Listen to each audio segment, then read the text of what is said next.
See the splendor of the British royal family in the early 20th century. See the changing political world in which they live. See the frustrated love of a father. See the events leading up to the First World War.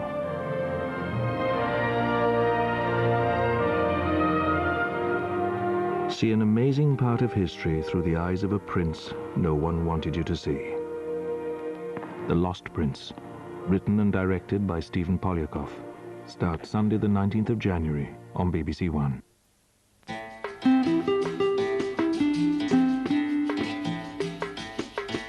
The news and sport on BBC One now with Peter Sissons and Rob Bonnet. Scotland Yard charge 4 men tonight with producing chemical weapons. It follows the discovery of a deadly poison in a North London flat. North Korea steps up the tension. It may start testing missiles. Pete Townsend tells why he used the internet to look at child porn. And the Ark Royal sails for the Middle East, fueling the talk of war.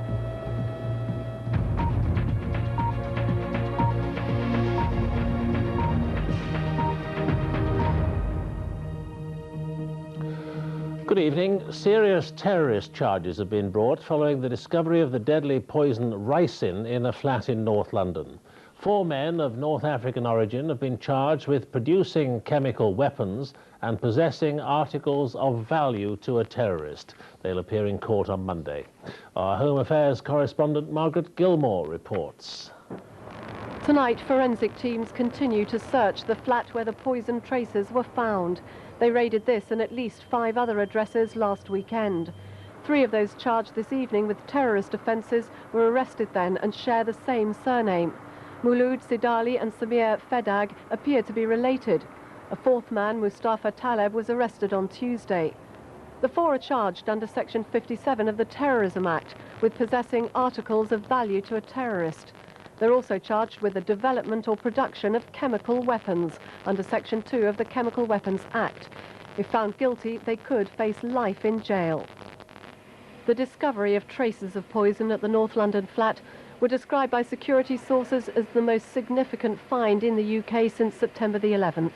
Forensic scientists found a small makeshift laboratory. Anti-terrorist officers hope they seized all the poison, but can't guarantee it hasn't been taken elsewhere. They're continuing to search for any others involved. Tests revealed the poison traces were ricin. The mini lab wouldn't have produced enough to cause large numbers of deaths, but could potentially still kill or cause panic. Those charged are being held at a London police station. A 5th man's accused of holding fake documents. A 6th is being questioned about drugs and a 7th about immigration irregularities. Police say the chemical charges are unprecedented. This is the first time anyone's been charged under the Chemical Weapons Act. The men are also facing extremely serious charges under the Terrorism Act. They'll make their first court appearance on Monday. Margaret Gilmore, BBC News, Central London. Communist North Korea has warned that it may restart its missile testing program. It's the latest sign of the maverick state's worsening relations with the outside world, which is rapidly becoming an international crisis. In November, North Korea admitted it had an illegal nuclear weapons program. In December, it expelled international nuclear inspectors. And yesterday, North Korea said it would be leaving the Nuclear Non-Proliferation Treaty. Up to 1 million North Koreans denouncing America and the outside world. But it's hard to tell quite what the regime in Pyongyang is threatening by reopening nuclear programs and missile trials. No doubt, though, the crisis is now deeper. If North Korea does resume missile tests, they'll be the first in 5 years when missiles were fired over Japan into the Pacific Ocean. The United States, which branded North Korea part of the axis of evil, has just completed arm's-length unofficial talks with the North Koreans. Washington is trying to play down this crisis, a distraction from America's preoccupation with Iraq. Further, Ambassador Han told me, and I think this is important, that North Korea has no intentions of building nuclear weapons. He told me that in a dialogue with the United States, North Korea would discuss America's concerns over verifying its nuclear program. I think that's positive. But North Korea, a highly secretive maverick state, is hard to read. 50 years ago, war entrenched the brutal division of Korea into communist North and capitalist South. Recently, the North's economic collapse has produced famine and millions have starved. North Korea's isolation and fuel shortages have made a desperate situation worse, with the regime concentrating resources on a vast army, fourth largest in the world. I think it's a country that has, in a sense, swallowed its own rhetoric and really thinks that it's at war with the rest of the world, that it sees the outside world as threatening, it sees itself as besieged, and it feels that it therefore has to threaten back to make an impact. Now, the people of capitalist South Korea are both angry and frightened. They've been rallying in support of American forces who defend them across the world's last Cold War frontier. North-South relations had been improving, but now there's real pressure on the United Nations to take a lead and head off a crisis with a nuclear threat at its heart. James Robbins, BBC News. The rock star Pete Townsend has admitted using his credit card to enter an internet site advertising child pornography. But he denied being a paedophile and said he did it purely to see what was there. Townsend, who's the lead guitarist with The Who, was responding to newspaper reports that an unnamed rock star was involved in a police investigation into child pornography. He spent his life under the spotlight, but tonight Pete Townsend's facing some unwelcome scrutiny. Journalists went to his home near London after the Daily Mail said an unnamed British rock star was under investigation as a paedophile. Mr. Townsend quickly released a statement.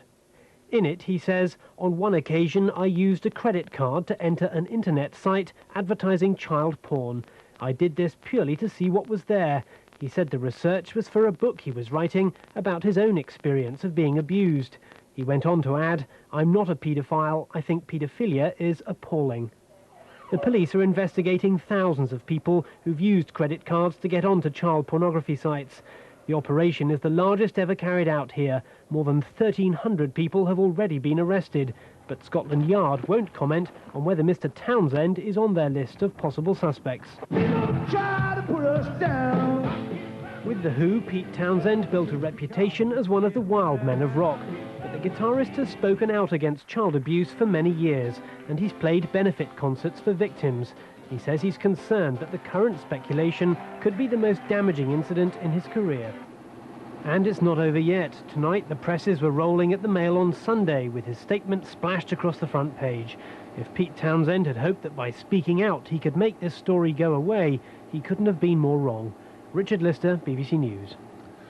A post-mortem's revealed that Eli Hall, the gunman at the centre of a 15-day siege in East London, killed himself with a bullet to the head. He was also wounded by a shot fired by a police marksman. The siege in Hackney ended 2 days ago. There were emotional scenes at Portsmouth today as Britain's biggest warship, the Ark Royal, left for exercises in the Far East. If needed, the aircraft carrier and her task force are ready for war against Iraq. The Ark Royal is leading the UK's largest maritime task force for 20 years. Earlier, the United States said it was sending a further 35,000 troops to the Gulf. Preparations complete and time to set sail. Ark Royal's first deployment for several years. Her young crew lining up in traditional fashion. Many no doubt wondering what this mission will bring. And lining the shore, friends and relatives straining to catch a first glimpse of her departure. In this city so used to ships, this was still a grand, if somber, spectacle. Three cheers for the Ark Royal! Keep it paid.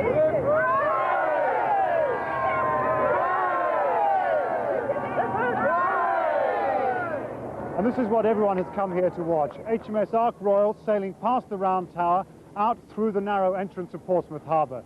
She's not going to the Gulf just yet. That'll be many weeks away. She's sailing first to Scotland to pick up supplies and ammunition. 13-year-old Joy Barlow has just said goodbye to her big sister and hero, Joanne. The uncertainty surrounding this departure is not easy to bear. This time, because it's sort of the unknown. We don't know what's going to happen while she's away. It's more nerve-wracking. Some were determined to send one last message to those on board.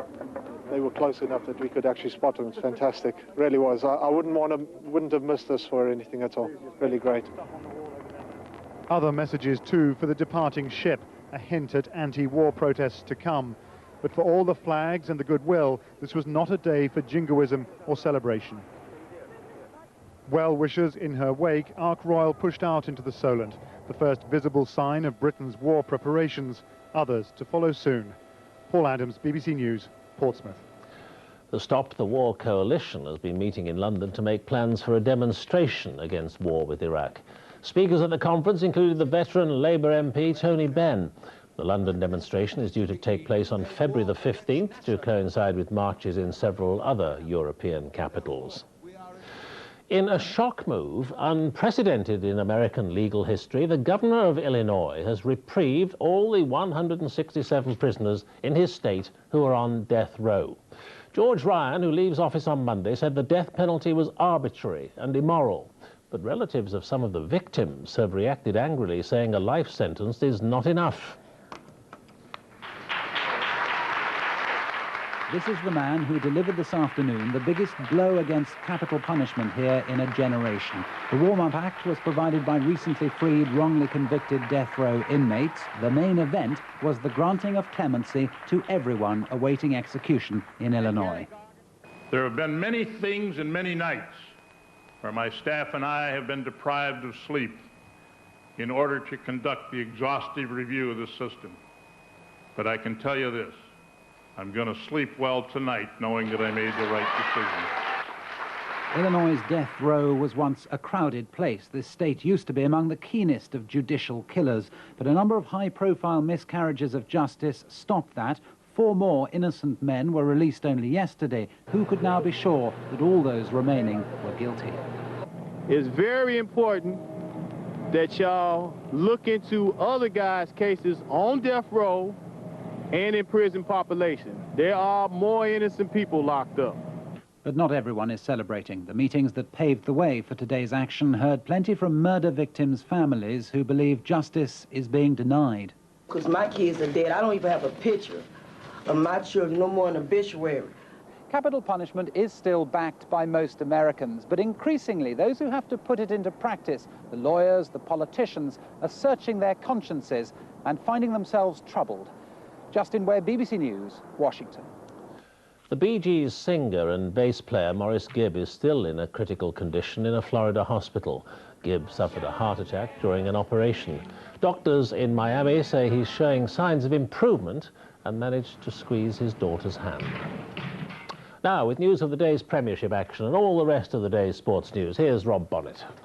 Peter, thanks very much. Good evening to you. Well, after all the controversy of his signing, Lee Bowyer made his West Ham debut this afternoon as he joined their struggle to stay in the Premiership. But they still can't win at home this season.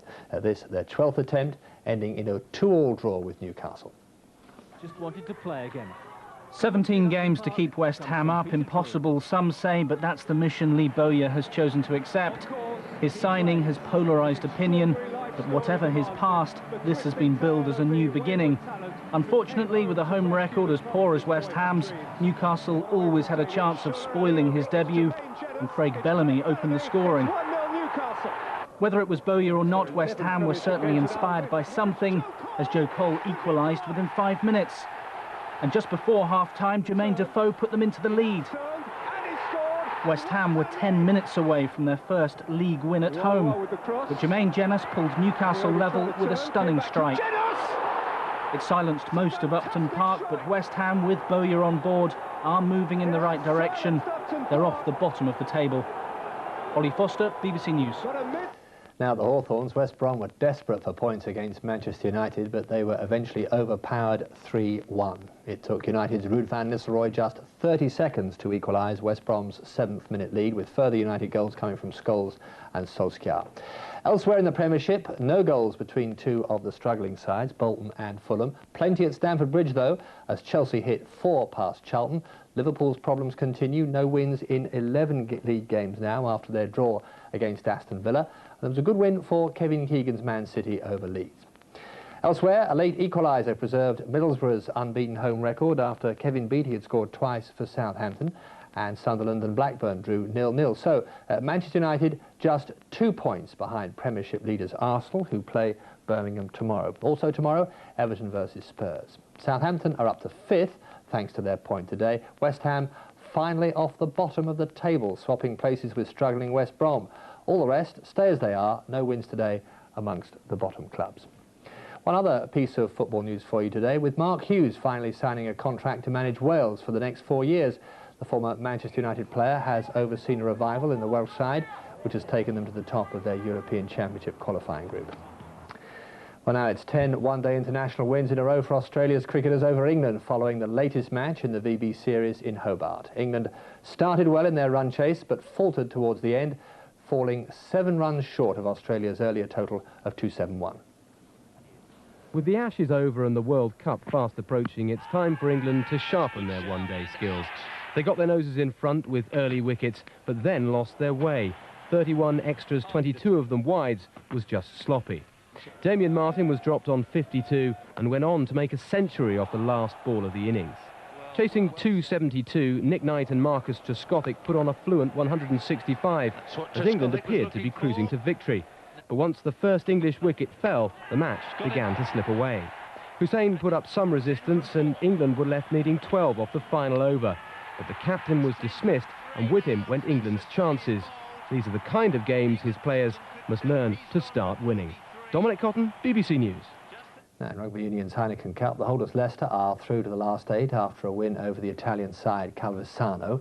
Northampton too are on course to progress after this late try from Peter Jorgensen gave them a crucial 17 points to 14 win over the French side Biarritz. The Saints now just need to avoid defeat in their final pool match against Ulster on Friday, and they will go through. One of European golf's lesser lights, Phil Golding from Luton, tied the course record at the South African Airways Open as he moved into 2nd place. His 64 was the lowest of his career. Justin Rose is a further 2 shots back. And the final of the World Dance Championship will be between Richie Davis of Wales and the Dutchman Raymond van Barneveld. Both won their semi-finals today. That's it, Peter. Rob, thank you. And the main news tonight, Scotland Yard has charged 4 men with producing chemical weapons. It follows the discovery of the deadly poison ricin in a North London flat. They'll appear in court on Monday.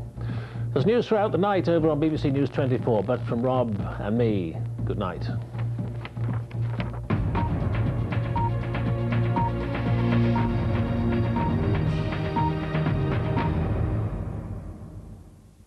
Good evening. It's turning into another cold and frosty night, but we've got another problem too. Freezing fog in some central areas, so across parts of the Midlands, East Anglia, Northern England and Lincolnshire. But the main concern tonight is again going to be with ice, not only because of the very low temperatures, but also because we're going to see some rain falling onto some frozen ground. So that rain is going to move down across much of Scotland, parts of Northern Ireland by the end of the night, and then temperatures will start to recover up towards the northwest. But for many it will be a cold start for the day tomorrow, particularly in the south. Temperatures here well below freezing. But a sunny start today across many southern areas. Any freezing fog very slow to clear away, and it'll stay dry throughout the day in southern England, although the cloud here will increase. For the rest of us, thicker cloud moves down from the north, bringing with it outbreaks of rain. The wind will pick up, but it's going to turn milder across the northwest. Temperatures up as high as 9 or 10 degrees Celsius. But again, it's going to feel quite cold across more southeastern areas, with temperatures here of just 4 or 5. And then on Monday, it's milder for all of us, temperatures getting into double figures. There will be some rain at times in northwestern areas, quite heavy rain at times too, but down towards the southeast there'll be more in the way of dry and bright weather. And that really sets the scene for the rest of the week. It's going to be mild, it's going to be windy, there will be rain at times. Most of that will be in northwestern areas, so not really affecting those areas that have been affected by flooding over the last few weeks. And then it looks like it could turn stormy in the far north around the middle of the week. Well, that's how things are looking. Have a very good night. Before Red Corner on BBC One, tonight's lottery news. In the main lotto draw, the winning numbers are 9, 18, 22, 26, 37, 41, and the bonus number is 20. It looks like there are 3 lucky winners tonight, each winning just over £1.9 million. The lotto extra numbers are 7, 11, 17, 34, 48 and 49. No winning tickets tonight, so the jackpot for the next draw will be an estimated £3.3 million. Finally, the Thunderball numbers 2, 15, 24, 33, 34, and the Thunderball was 1. A serial killer hell-bent on revenge. A man was bound and buried alive on Wimbledon Common. Dangerous. The killer is meticulous. Damaged. He's cut out his heart. And anyone who ever told a lie had better be afraid. Ken Scott. The killer could wait a month. They could strike in the next hour. Messiah 2, Vengeance is Mine. Continues tomorrow at 9 on BBC One. No one is safe.